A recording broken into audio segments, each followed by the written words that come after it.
Enriched air nitrox. Before the early 1990s, few divers had heard of it. But today, its ability to extend your dive time makes it mainstream. In the early years, you used dive tables because there weren't many dive computers that could run nitrox. No more. Today, virtually all dive computers run enriched air, and the diver using enriched air tables is the exception rather than the rule. That's what the PADI Enriched Air Diver course is all about. Certification as a PADI Enriched Air Diver means you're qualified to buy or rent enriched air dive gear, get enriched air fills, and to plan and make enriched air dives using a nitrox-compatible dive computer. Maybe you've heard of enriched air nitrox, but you're not sure exactly what it is. Basically, it's air like you're breathing now, but with a higher proportion of oxygen. Recall that air is roughly 21% oxygen and 79% nitrogen. Enriched air has more than 21% oxygen. How much more depends on the blend, as you'll see shortly. This isn't for more oxygen, but for less nitrogen. You'll hear it called different things: EANX or EAN for enriched air nitrox, or just nitrox or enriched air. It's all the same stuff. To name a specific blend, just add the oxygen percent. Call enriched air nitrox that's 36% oxygen, 64% nitrogen, EANX 36, nitrox 36, or enriched air 36. The benefit of enriched air is that it exposes you to less nitrogen during a dive. In your PADI Open Water Diver course, you learned that it's nitrogen absorption that sets your no decompression limits. Enriched air extends your allowable bottom time, eliminates the need to push the no decompression limits, and reduces your overall nitrogen load following multiple dives. This means a lot more time available underwater. Compare these examples of air and enriched air no-stop limits. The added no-stop dive time is even longer when you combine it with an enriched air compatible dive computer on a multi-level profile. And repetitive dives are longer because you have less residual nitrogen. Chances are you'll be limited by how fast you use up your cylinder, not by the no decompression limits. Enriched air's safety record is solid. Hundreds of thousands of recreational nitrox dives have established enriched air limits and use concepts as reliable as diving with normal air. If you make a dive breathing enriched air, you finish with less dissolved nitrogen in your body than if you had used normal air. This is a benefit, but it's too simplistic to state that enriched air is safer than air.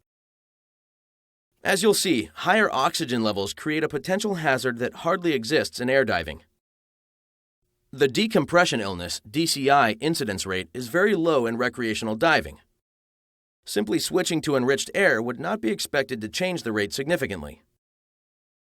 Whether you have enriched air available or not, you should always apply other steps that tangibly reduce risk, such as making safety stops, maintaining a proper ascent rate, staying well within computer limits, and avoiding predisposing decompression sickness, DCS factors like dehydration, smoking, or excessive alcohol consumption. Studies show that oxygen is about as narcotic as nitrogen, so there's no meaningful difference in narcosis between an air and an enriched air dive. Plan an enriched air dive accounting for narcosis just as you would an air dive. Chances are you dive with a computer already, but if not, you definitely want to for diving with enriched air. 3 reasons. First, as mentioned, you get more no-stop dive time by combining enriched air with multi-level profiles. Second, enriched air-compatible computers have alarms if you exceed your maximum depth, a beneficial secondary alert that can be very important. Third, enriched air-compatible dive computers simplify dive planning by calculating both your no-stop dive time and your oxygen exposure. It's not hard to do this with tables, but your computer makes it way faster.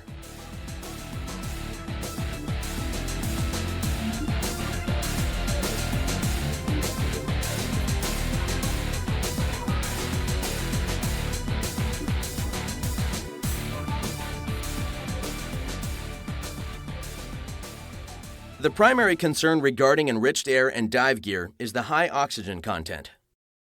Some materials readily burn or even explode when in contact with high oxygen gases, even at room temperature.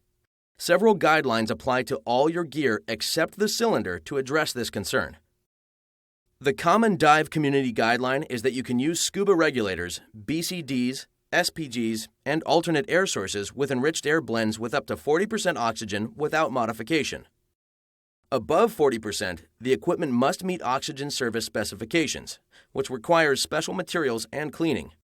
Note that local laws or standards may modify these guidelines. Follow any that apply where you are. Some manufacturers state their gear shouldn't be used with enriched air or have special requirements. Follow all these recommendations, and the use of oxygen-compatible lubricants, O-rings, and other materials is generally recommended.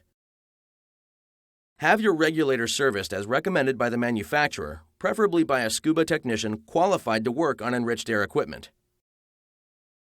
If your equipment is accidentally exposed to anything other than water, such as oils or lubricants not recommended by the manufacturer, have it inspected or re-cleaned by a qualified technician. If you add any accessories, such as low-pressure hoses, follow manufacturer recommendations. Even when you can use the regulator you already have for enriched air nitrox with up to 40% oxygen, you will need a dedicated cylinder for two reasons. First, it's important that no one accidentally confuse an enriched air cylinder with a regular air cylinder. Enriched air cylinders have clear markings to prevent this. Second, one method for blending enriched air starts by putting pure oxygen in the cylinder. This is called partial pressure blending. If partial pressure blending with oxygen will be used, the cylinder must meet oxygen service standards, even when the final enriched air blend will have less than 40% oxygen. This means being cleaned and lubricated for oxygen exposure, and all O-rings, gaskets, and other valve materials must be oxygen compatible. The standard scuba cylinder doesn't meet these requirements. Enriched air cylinders filled by other blending methods may not have to meet oxygen service standards, but the cylinder must still be nitrox dedicated and marked properly. Enriched air markings identify the cylinder as containing nitrox, what the contents are, and whether you can partial pressure blend with the cylinder. These are markings broadly accepted by the international dive community. Yellow cylinders have a 10 cm 4-inch green band with yellow or white lettering reading enriched air nitrox, nitrox, or something similar. Non-yellow cylinders should have a 15 cm 6-inch band with the top and bottom a yellow 2.5 cm 1-inch band and the center 10 cm 4 inches in green. There should be a dated visual inspection sticker like on an air cylinder and another stating whether it does or does not meet oxygen service standards. It should have a content sticker or tag that shows the blend's oxygen content, the fill date, the maximum depth for the blend, and the diver's name. These get replaced or rewritten with each fill. The markings differ in some places, however, because local laws and regulations may require different additional or modified markings. For example, in Europe, enriched air cylinders have a white shoulder with a black stripe, and, generally, the entire cylinder is white. Your instructor will tell you about requirements that apply to your local area. Filling enriched air cylinders poses two concerns that you don't have filling a normal air cylinder. The first is a fire or explosion hazard. Trace lubricants and other contaminants can accumulate in standard air cylinders and pose an immediate hazard were someone to put pure oxygen in the cylinder. This is why blenders use oxygen-compatible air for partial pressure blending. Never have an enriched air cylinder filled by a station that does not handle enriched air. Enriched air should never be put into a cylinder that is not dedicated to enriched air. Another concern is the percentage of oxygen in the blend. If the percentage changes by more than 1%, your allowable depth and no decompression limits change. To manage these concerns, enriched air blenders follow strict guidelines and procedures and use special equipment not needed for regular air fills. You minimize the concerns with fills by getting enriched air only from reputable, qualified enriched air blenders. Attempting to blend enriched air without following proper filling procedures can be very hazardous. Never put pure oxygen in a standard cylinder and fill it or have it filled from a conventional scuba air fill station in an attempt to make enriched air. This practice poses a high risk of fire or explosion. If an enriched air cylinder prepared for oxygen service is accidentally filled from a conventional air source, it must be serviced and cleaned by someone qualified to service enriched air equipment before exposing it again to more than 40% oxygen. You can identify qualified enriched air blenders by looking for the following. Gas quality verification. The operation will typically display analysis results of the air it uses for enriched air blending. Proper procedures, cylinder markings, analysis, and record keeping. A lack of these may indicate that the operation isn't qualified or prepared to properly support enriched air diving. Documentation. The operation should have certification as DSAT gas blenders or other recognized blender certification from private or government bodies. Although the PADI Enriched Air Diver course qualifies you to use a range of enriched air blends, the two most commonly available are Enriched Air 32 and Enriched Air 36, sometimes called NOAA Nitrox 1 and 2, respectively. These two useful blends are frequently pre-mixed, and some places supply only Enriched Air 32 or 36.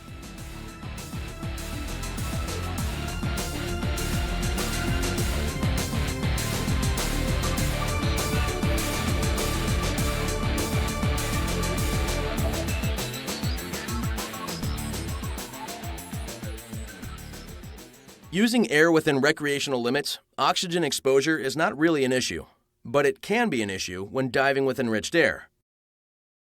You use your enriched air compatible computer to keep your oxygen exposure within accepted limits. Oxygen exposure is measured based on the oxygen partial pressure. The oxygen partial pressure is based on the oxygen percentage and your depth. Oxygen partial pressure refers to the pressure exerted only by the oxygen you breathe. It's usually expressed in atmospheres absolute, abbreviated ATA, or in metric as absolute bar. You can use the terms interchangeably with respect to this course. Oxygen partial pressure is sometimes abbreviated PO2 or O2PP, as in PO2 0.21 ATA or PO2 0.21 bar. It's common to drop the ATA/bar reference and just say PO2 0.21. In your PADI open water diver course, you learned that an atmosphere or bar is pressure equal to the air pressure at sea level. Underwater, pressure increases 1 bar or atmosphere for each 10 meters or 33 feet we descend. The oxygen partial pressure is simply the percentage of enriched air oxygen percent, written as a decimal, times the pressure at depth in ATA bar. Don't worry, your computer does the math for you, but you need to understand what it's telling you. Suppose you dive to 10 meters 33 feet using Enriched Air 40. At 10 meters 33 feet, the pressure is 2 atmospheres or bar, 1 of air and 1 of water. 40% oxygen is written 0.40, so your computer would calculate 2 ATA bar times 0.40 equals 0.80 ATA bar PO2. Comparing the PO2s for air and Enriched Air 40 at different depths, you can see that the more oxygen in the blend, and/or the deeper you dive, the higher the partial pressure. Let's look at how you use oxygen partial pressures to stay within limits to avoid oxygen toxicity, which can be a serious hazard. Your Enriched Air dive computer tracks your oxygen exposure much as it does your exposure to nitrogen, and it's important to stay well within the limits.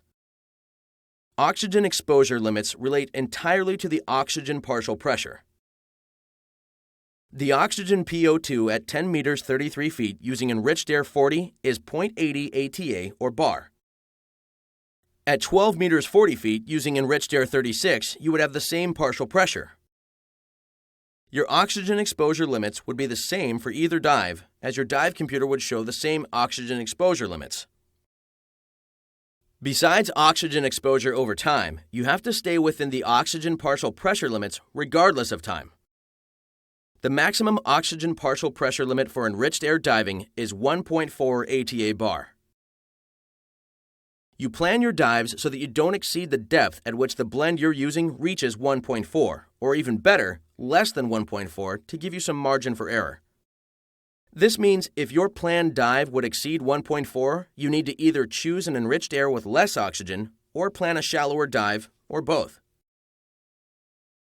The contingency oxygen partial pressure limit is 1.6 ATA bar. Dives beyond this limit have the potential for immediate oxygen toxicity. Set your computer so the maximum oxygen partial pressure it allows is 1.4.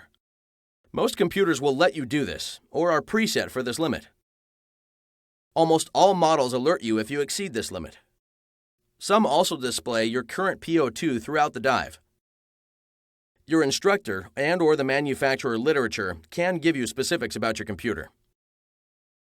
Exceeding accepted oxygen limits poses a high risk of oxygen toxicity, but it's not difficult to stay within accepted limits. If you were to accidentally exceed the contingency depth and 1.6 ATA bar for a blend, immediately ascend above the maximum depth, 1.4 ATA bar, and end the dive. Do not make a repetitive dive, and follow your dive computer's instructions. Treat the range between 1.4 and 1.6 as a margin for error only. Dive computers and tables provide oxygen exposure information for this range, but this is for emergency planning only. Divers have had oxygen toxicity while breathing oxygen partial pressures at or near 1.6 ATA bar. There are two types of oxygen toxicity that can occur by exceeding oxygen limits: CNS, central nervous system toxicity, and pulmonary toxicity. The primary hazard of exceeding the oxygen exposure limits is a fatal accident due to convulsing and drowning. CNS toxicity may cause a diver to convulse. Convulsions are not usually harmful in themselves, but underwater, the diver is almost certain to lose the regulator and drown. Therefore, it's very important to maintain good buoyancy control, navigate properly, and pay attention to factors like currents that may affect your depth. Warning signs and symptoms may precede a CNS convulsion, but usually they don't. If they do, they usually appear gradually and worsen over time. The warning signs include visual disturbances, including tunnel vision, ears ringing, nausea, twitching or muscle spasms, especially in the face, irritability, restlessness, euphoria or anxiety, dizziness. Remember vented to help you recall these. If you experience any CNS toxicity symptoms, end the dive immediately by beginning a normal ascent. There is no need for a rapid or panicked ascent, just start up immediately at a normal, safe rate. During a cavern or wreck penetration dive, ascending immediately may not be possible, but abort and ascend as soon as you can. It's best to keep your oxygen partial pressure very low or to simply use air for these kinds of dives. Other factors may predispose divers to CNS toxicity. Heavy exercise is one of these. Avoid heavy exercise if you are near or will be near oxygen exposure limits. Some drugs, including certain decongestants, are thought to predispose you to CNS toxicity. It's generally recommended that divers avoid decongestants when diving anyway. If you're taking a prescription, be sure to consult with a physician knowledgeable in diving medicine before using the drug while diving. Carbon dioxide accumulation in the body may predispose you to oxygen toxicity. To avoid retaining carbon dioxide, breathe continuously like you're supposed to. Don't hold your breath. It's quite rare for a diver who breathes normally to retain carbon dioxide. But if you frequently experience headaches after a dive, as a precaution, consult a physician familiar with diving. Keep oxygen exposure concerns and CNS toxicity in perspective. You're far more likely to approach your nitrogen limits than any oxygen limit. By setting your dive computer properly and diving well within its limits, it's easy to manage oxygen concerns. But while it's not hard to manage oxygen exposure risks, don't underestimate the consequences of failing to do so. Oxygen is an unforgiving gas, and CNS toxicity underwater on scuba is usually fatal. Because people vary in their physiology, no dive table or computer can guarantee that oxygen toxicity will not occur, even within accepted limits. So dive conservatively, well within all limits. Pulmonary oxygen toxicity results from prolonged exposure to high oxygen partial pressures. This is highly unlikely within oxygen limits while making no-stop enriched air dives. It's mainly a concern for commercial or technical divers using pure or high amounts of oxygen for long decompression stops. Nonetheless, it's a remote possibility, so be aware that the most common symptoms are irritation in the lungs, a burning sensation in the chest, coughing, and a reduced vital capacity, the size of breath you can inhale. Typically, if the diver discontinues diving before symptoms become severe, pulmonary toxicity clears up quickly and without complication given sufficient time at the surface breathing air. If you experience any symptoms, discontinue diving for a few days until the symptoms resolve, and consult a physician if symptoms are severe or prolonged. Your Enriched Air compatible dive computer helps you keep your oxygen exposure well within limits. First, as mentioned previously, set your dive computer for a maximum oxygen partial pressure of 1.4. Second, set your computer for the specific enriched air blend you're using to dive. This is how your computer knows what blend you're using so it can calculate your no-stop limits and your oxygen exposure. You'll learn more about doing this in a bit. Next, activate the scroll mode that shows your no-stop limits. Typically, your computer gives depth and times in 3-meter, 10-foot increments. With most models, the deepest depth it displays is the deepest depth you can reach without exceeding 1.4. Some models display based on 1.6. If that's true for yours, find the maximum depth using the table in the PADI Enriched Air Diver Manual. Some computers show you the maximum depth when you set the blend. Regardless, note this depth because exceeding it would take you above 1.4 and pose a serious risk of oxygen toxicity. Your Enriched Air dive computer tracks your oxygen exposure throughout the diving day much as it tracks your exposure to nitrogen. When repetitive diving, in scroll mode, many computers show your no decompression limit or your oxygen exposure limit, whichever is shorter. Most also display your oxygen exposure as a graph or other indicator in surface mode. To stay well within oxygen limits, a surface interval of an hour or more between enriched air dives is recommended when possible, especially if you exceed 50% of your allowable exposure. If your planned dives would approach or exceed oxygen exposure limits, switch to enriched air with less oxygen and/or plan shallower dives. If you accidentally exceed your computer's oxygen exposure limits, ascend immediately but slowly, make a safety stop, and end the dive. Don't dive for 24 hours or as stipulated by the computer manufacturer.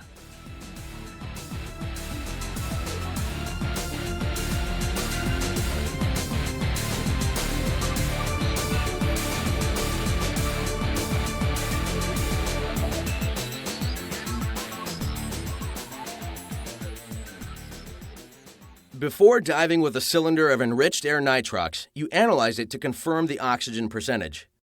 You need to know this to set your enriched air dive computer, and you need to be sure of what it is.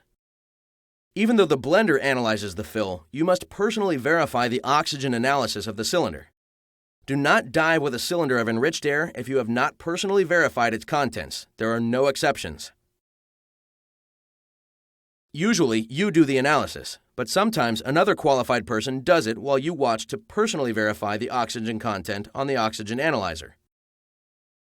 Decompression sickness, DCS, or drowning become very real risks if an enriched air blend differs from what you believe it is. That's why you personally confirm the analysis, verify the cylinder markings, and make sure it wasn't accidentally confused with another tank. Don't accept the analysis of another individual. It's your safety at stake, and an error will affect you. This is why the dive community standard is that it's your responsibility to know what blend you're diving by personally confirming it. Errors are rare, but they have happened.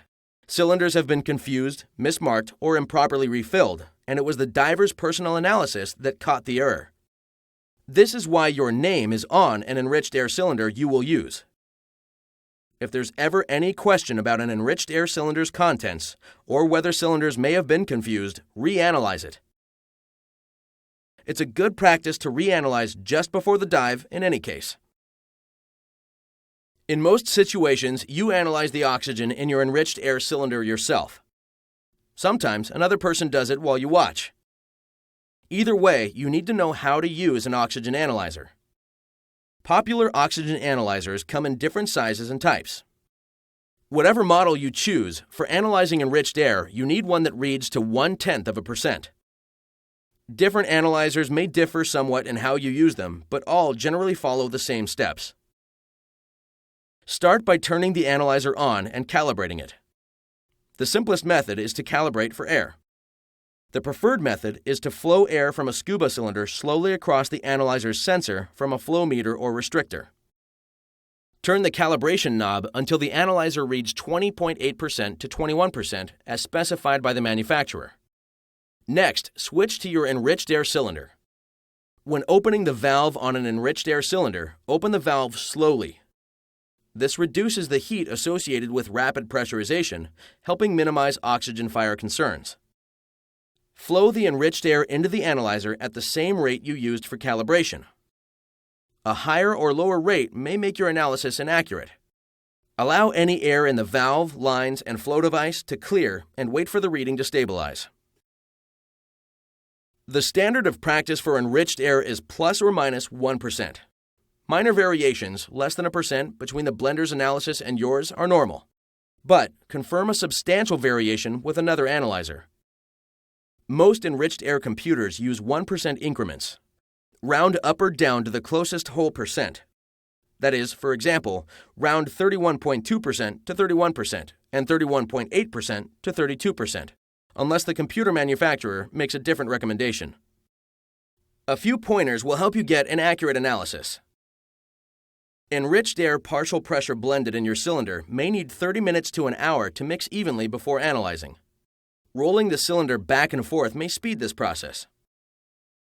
Store your analyzer in a cool, dry place and check it periodically against other analyzers, especially if you have some question about accuracy. Never blow into the sensor because moisture in your breath hurts sensor accuracy in life. Replace the sensor if it performs outside the tolerance levels specified by the manufacturer and at intervals specified by the manufacturer. After analysis, compare what you got with the percent noted on the cylinder contents tag or sticker. There are different versions of content stickers and tags, but at a minimum, they list analyzed oxygen content, the fill date, the maximum depth to which the blend can be used, and the diver's name. If your cylinder has a reusable tag, be sure that the serial number on the tag matches the serial number on the cylinder. After your dive, leave the sticker or tag in place. The blender will remove it when refilling. Some divers write empty on the sticker or tag so that the cylinder isn't mistaken for a full one. The last step is signing the enriched air fill station's fill log, which may also be a statement of understanding. At a minimum, the fill log lists the cylinder's serial number, the date, the blender's analysis, the maximum depth for the blend, and the diver's name and signature. It may record other information depending upon the needs of the operation. If you get the cylinder at the dive site, the dive operation will bring a fill log to the location.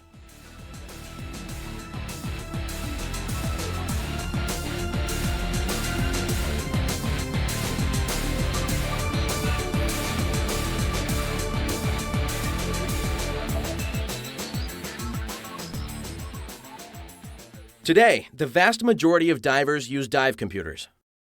There are 4 guidelines to apply when you're using an enriched air dive computer. First, know the enriched air blend's maximum depth and stay shallower by watching the depth display. Remember, plan your dive and dive your plan. Use the maximum depth warning as a secondary alert. Second, stay well within your computer's no-stop and oxygen exposure limits.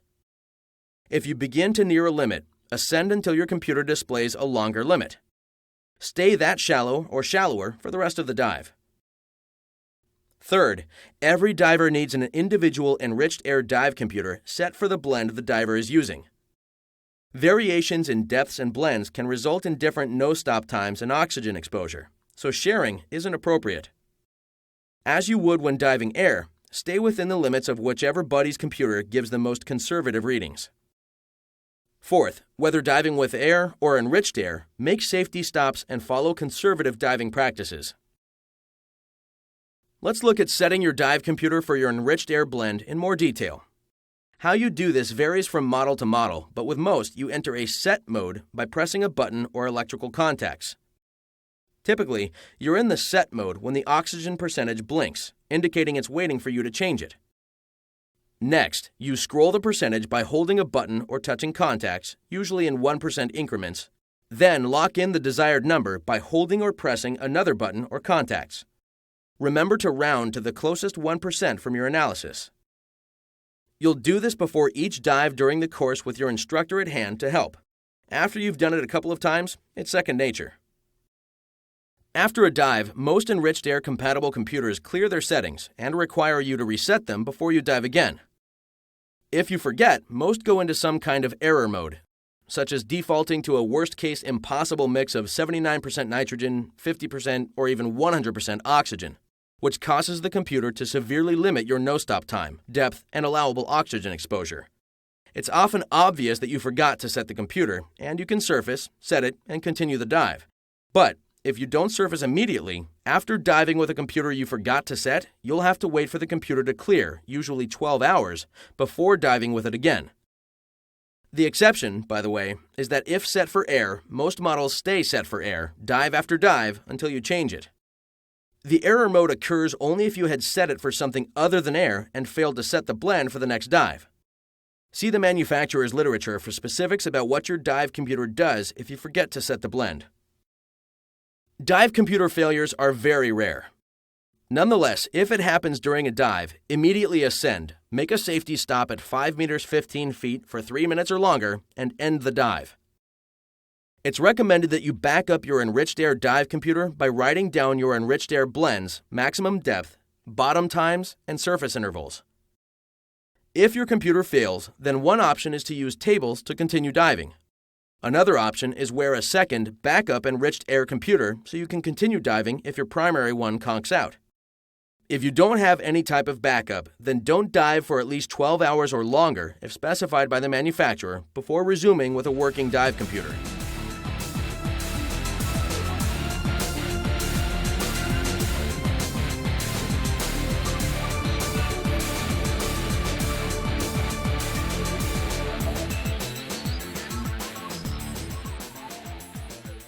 Follow the accepted guidelines for diving with Enriched Air nitrox, and it's very unlikely that you'll have to assist a diver with oxygen toxicity. However, if a diver convulses for any reason, handle the emergency as you would for any unresponsive diver underwater. If the diver has the mouthpiece in place, hold it there, but don't waste time trying to replace it if not. Immediately surface the diver, establish ample positive buoyancy for yourself and the victim, and check for breathing. Call for assistance and begin in-water rescue breaths if the victim isn't breathing. Get the diver to the boat or shore and out of the water as quickly as possible without jeopardizing your own safety. Once out of the water, check for a heartbeat and breathing and begin or continue rescue breaths and CPR as needed. Activate local emergency medical services. If the diver is breathing, begin first aid for DCI as a precaution. Even if the diver appears fully recovered, the patient should be examined by a physician. Some experts recommend that if the diver's mouthpiece is in, hold it in place and wait for the convulsion to subside, then take the diver to the surface. The concern is that a convulsing diver may not breathe regularly, but your primary concern is getting the victim to the surface to prevent drowning and to let you begin first aid and get help. Recommendations for handling an underwater convulsion may change, so stay informed and follow the current recommendations. There's no difference in how you treat a diver suspected of having decompression illness following an Enriched Air dive versus a regular air dive. Administer oxygen and first aid as necessary. Get the diver into the care of local EMS and contact the Divers Alert Network office that serves your area. When possible, tell emergency personnel the dive profile, including depth, time, and whether the diver was using a dive computer or tables, and if using Enriched Air, what the blend was. If you run out of emergency oxygen before you can get a responsive patient into emergency medical care, have the patient breathe any Enriched Air available. While not as beneficial as 100% oxygen, Enriched Air has more oxygen than regular air and may help. You can learn more about handling emergencies by completing the Emergency First Response Primary Care CPR and Secondary Care First Aid courses and the PADI Rescue Diver and Emergency Oxygen Provider courses. When you successfully finish this course, you'll have added a useful new skill to your diving repertoire. Enriched Air combined with your dive computer gives you the maximum possible no-stop dive times, and that means more time doing whatever it is you love doing most underwater. Here's to your having more fun and new adventures as a PADI Enriched Air diver.